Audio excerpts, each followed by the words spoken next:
Welcome to Digital Pulse. I'm Rafa, producer and host of this series where we explore how emerging technologies like digital assets, blockchain, and AI drive real innovation in business.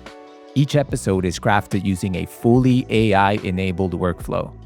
I'll now hand it over to my AI co-hosts to take you through today's episode. Thanks, Rafa. Welcome, everyone, to another episode of Digital Pulse. Today, we're diving into a challenge that, I think every mature organization faces. Whether you're a big tech company or a government agency, you've built a reputation on being excellent at what you do. World-class execution. Exactly.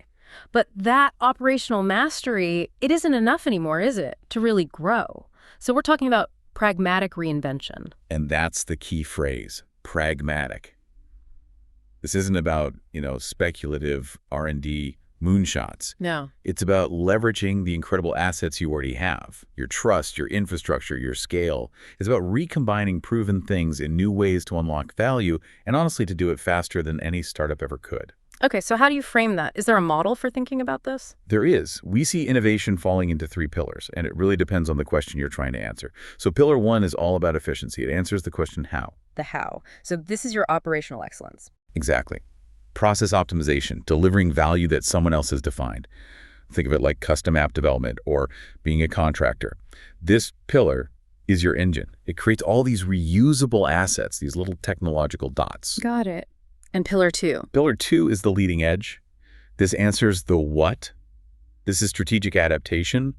Here, you're the one owning the decisions. You're bundling, you're adapting, you're recombining those assets from pillar one into your own branded products, things you actually control. Precisely. And then just to round it out, you have pillar three, the bleeding edge. That's the why. Foundational rethinking. Right. Asking, why hasn't this been solved better?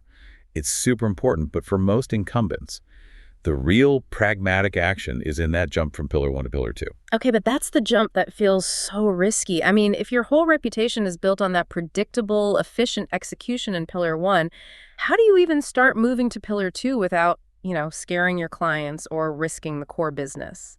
That is the central challenge. It all comes down to a mindset shift. I'd call it lateral thinking with reliable technology. Okay, unpack that for me. Think about the original Nintendo Game Boy. Its creator, Gunpei Yokoi, he didn't go looking for the latest, fastest, most cutting-edge parts. No, he famously did the opposite. The exact opposite. He used cheap, mature technology, a monochrome screen, a basic 8-bit CPU, things that were reliable and well understood, and he combined them creatively to completely redefine the market. That's the lesson. Stop trying to invent everything from scratch. Reuse and cross-pollinate what you already have. Yes. That is a perfect analogy. So it's not about finding the fastest processor. It's about inventing the car using the engine block you already perfected. And that immediately means you have to change your business model. Completely. You have to move from just building things for hire to retaining the intellectual property. You turn that one-off service to a reusable compounding asset that becomes a new product. It's exactly right. And that shift, it demands a huge organizational change. Specifically, you have to seriously strengthen your product management function. Because now you're not just building to a spec sheet. No. In pillar two, your clients are buying a finished product. Maybe it's a software as a service or SaaS offering. Your teams have to make that solution compelling, attractive, impactful, right out of the box. So the role of product leadership just gets so much bigger. It has to deepen. And I see a few key focus areas here, starting with real customer centricity. And not just for your customer. Right. It's understanding your B2B client, but also their B2C end users. You have to get that full B2B2C context. Yeah, it's a fascinating tightening of the loop. Your product managers now almost have to think like the marketing chief for their client's client. And that connects directly to global awareness, doesn't it? As these pillar two products start to scale, suddenly you're dealing with GDPR, with U.S. regulations. It becomes non-negotiable. Compliance and resilience are core product features, not afterthoughts. And the final piece, for me, is storytelling.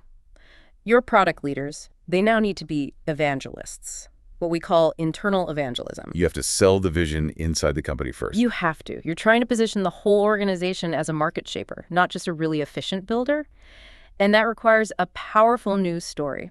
So to sort of bring this all together, the key takeaway is that incumbents are already sitting on a gold mine. You have the teams, the clients, the trust, the infrastructure. The next wave of growth isn't about some radical pivot. It's an evolution. It's a strategic evolution. Yeah. It comes from intentionally unlocking those latent synergies between your Pillar 1 strengths and Pillar 2 adaptation. So the question for every leader listening is this: what reliable component or service are you selling just once today that could be combined and branded for perpetual use tomorrow? Answering that question, that's the start of your pragmatic reinvention. Now handing it back to Rafa. And that's it for this episode of Digital Pulse. Now bringing it back to a human voice to say, thank you for listening. Remember to subscribe and follow Digital Pulse. Real insight, zero noise.